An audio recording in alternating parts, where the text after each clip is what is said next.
You're gonna have me this tiny. All right. Yep, we've got you here. Sorry, we had a few technical issues at the beginning of this interview, but I think that's all taken care of now. So, welcome back to Midweek Music Maelstrom, and today I'm with Nox of Lugubrious Descent, and I'm so excited to have you on with me. So, could you tell me a little bit about your project? A little bit. It's metal with symphonic influences and orchestral sounds. Orchestral metal, I could say, has some dark, occult, most likely occult. So, Um, occult symphonic metal. yeah, it has an occult theme. It's about occultism anyway, and yeah, begin with. I definitely loved everything that I heard on Bandcamp. So, Oh, Lugubrious thank you. Descent is available on Bandcamp and YouTube. Yes, yes. Just Okay, and you listen might, YouTube. as I understand, have some merchandise up in the future. Yeah, I already have merchandise. I've just been having conflicts, I guess, with uploading them on Bandcamp to make it available. So I think I have something there already on Bandcamp, but there's some more stuff that I want to put up that I haven't been able to. But yes, I have. So, when And did you start Lugubrious Descent? Like, when did that project really take hold? and the project started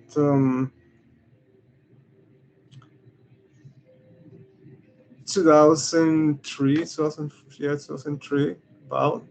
So, you guys are going to be going on 20 years pretty soon. Yeah, That is impressive. yeah, it's yeah, Okay, it's so then you're a seasoned musician. probably that's what people says. So, what were some of your influences when you decided to start this band? Well, I love metal, one thing, and two, I'm into like classical stuff. I always had in my head like I will like listen to some classical pieces and mind them, like think about it with some metal stuff to that stuff before even I heard about any symphonic metal, which now there's quite a lot now compared to 20 years ago. Of course, I guess it was kind of like some some come on, how can I say, some mass adopted thing in the subconscious kind of thing. You know what I mean?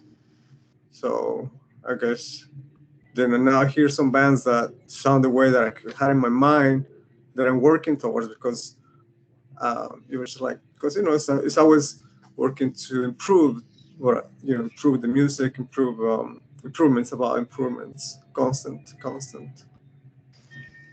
Wow. So, what would you say are some bands that you listened to growing up that made you know you wanted to be a metal musician?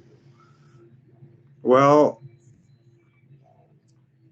I remember when I was 8 years old, my brother played some Wasp, you know, and some Judas Priest, and I had a in high school we used to do that when there was holidays.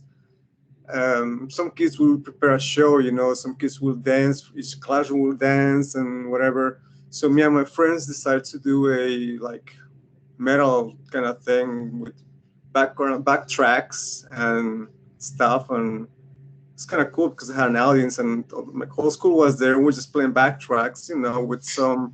Our first guitar was made of cardboard. I made a cardboard guitar with some like some strings, and it just basically was funny because it's just cardboard, so it moves. So yeah, I yeah, love that you and have that sort of memory regarding your introduction to metal. I love it. That's a really great story. yeah. Then start to go to Metallica's and Slayer. When I heard Slayer, well, I had some glam time too with Bon Jovi for a minute, but then I listened to Metallica and started listening to like the more heavy stuff, and then Metallica Slayer, I heard Slayer, and it just blew my mind the first time I heard him. I had one of those tapes. There were 30 minutes tapes. It was back and forth, and then on a cassette tape. So I would listen to Slayer all day in school with my headphones. It was pretty cool. And classical, I was like classical. It was when I started listening to. I had a teacher in school when I was having doing GED classes because English was my second language. So I was in this school class, and the teacher started playing some classical music, and he said, all this music is made in computers. I was like, really? There's no player. He said, it's just all just computer music. And I was like, God dang, that's amazing. I want to do that. Yeah, so it was a whole symphony played by computer samples and stuff, which was impressive to me. I was like, God damn, this is amazing. I want to do that.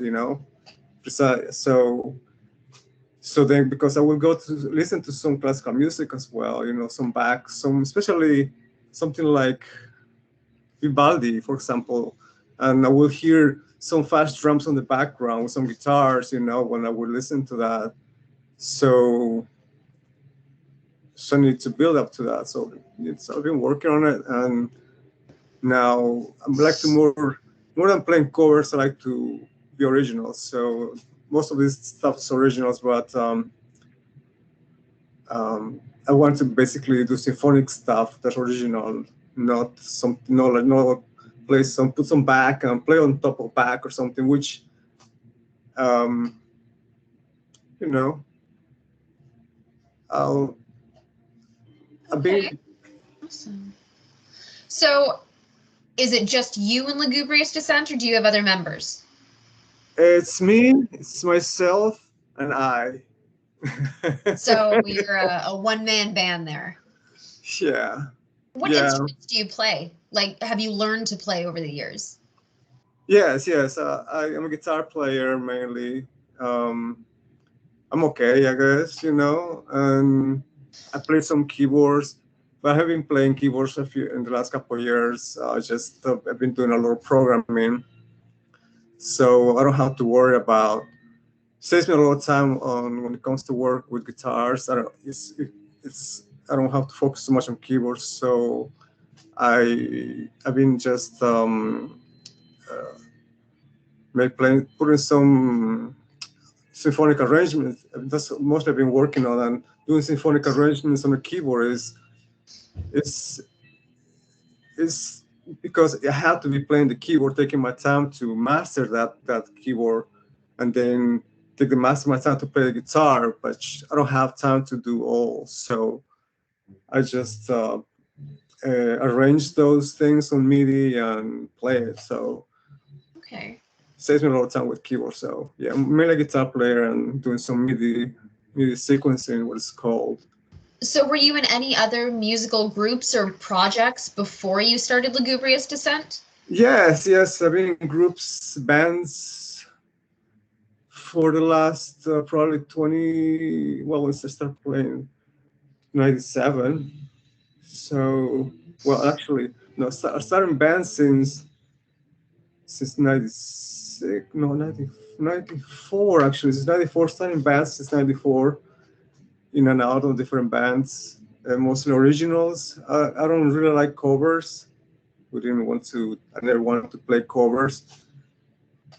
Um, I did learn with some covers, but I didn't want to, like my first songs that I learned to play was Orgasmatron from Sepultura. They play a cover from Motorhead, which is Sepultura version.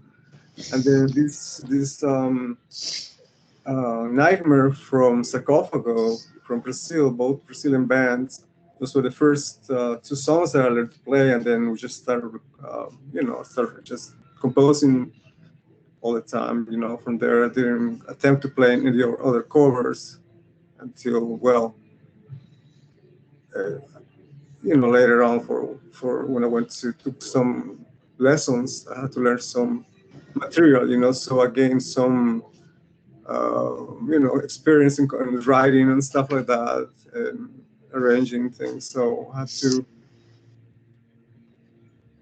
So, open the it. question that I always build up to, what has been the coolest or weirdest thing that has ever happened to you at a show?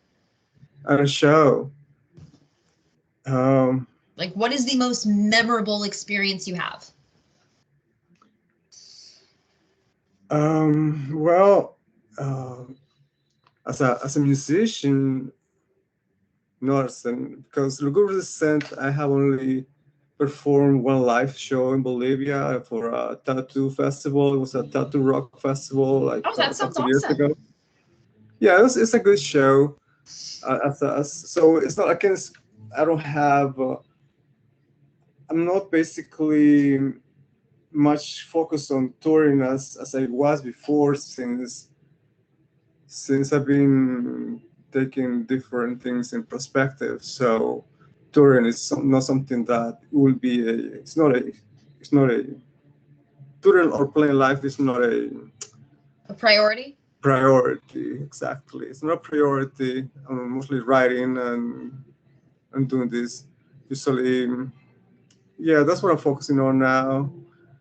So, what are some of So, the shows you've been to that really like left well, a mark on when you? I play live, I mean, the biggest, the most amazing experience was to play live on a huge festival. That was a whole weekend, a couple of festivals that I play in Europe, which I mean that for me, going on tour, playing elsewhere like overseas it's basically like what um I always wanted to do since the beginning. I want to go Europe and stuff like that and travel on tours.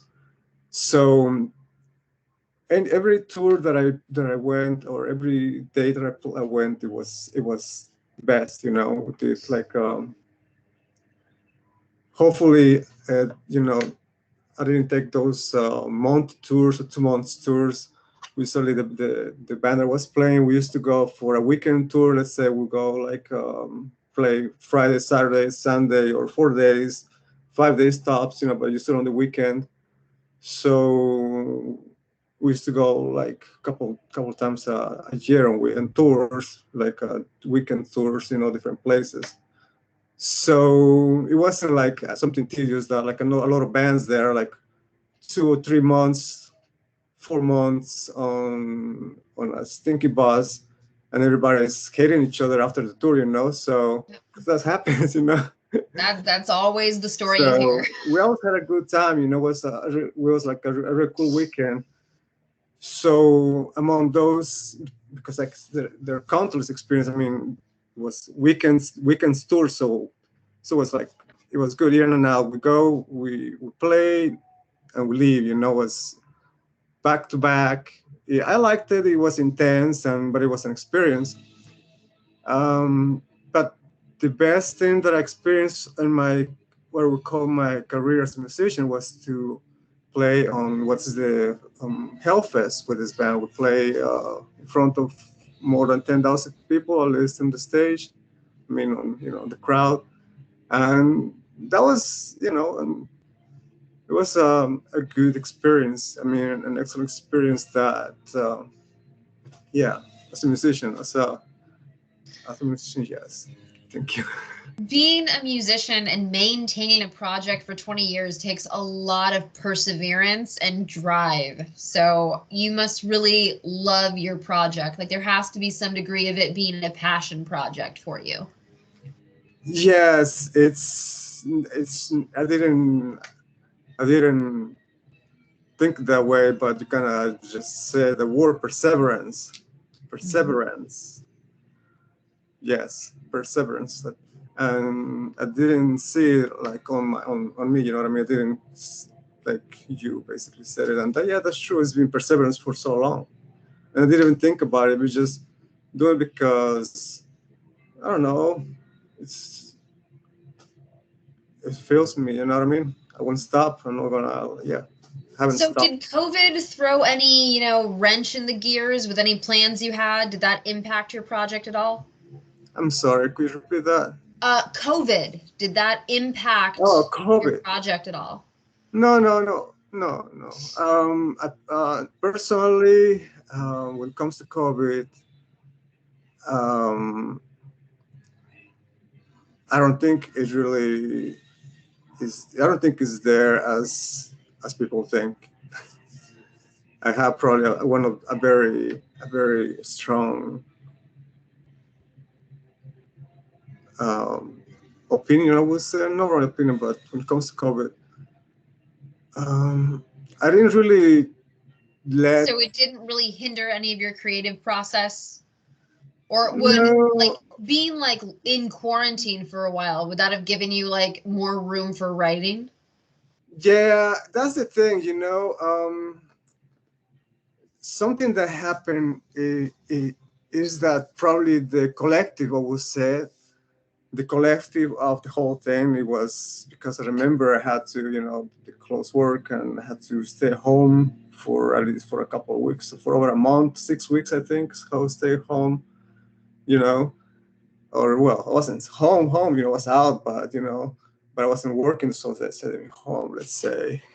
And I would think I would be more productive, but it seemed like the whole collective of people is like the whole vibe was so low. It was like it was even hard to be That's productive. very Like, true. it was Definitely. something in the whole vibration of the world was so low that it was like kind of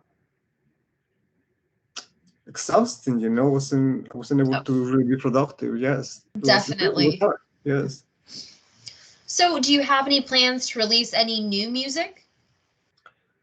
Yes, yes, I do. I have a single. I have a lot of music that I've been working on and actually been remastering because I was getting ready to get some material out, but I had the opportunity to do some upgrades and basically do almost a partial re-recording. I've been re-recording partially a lot of Oh, the. wow.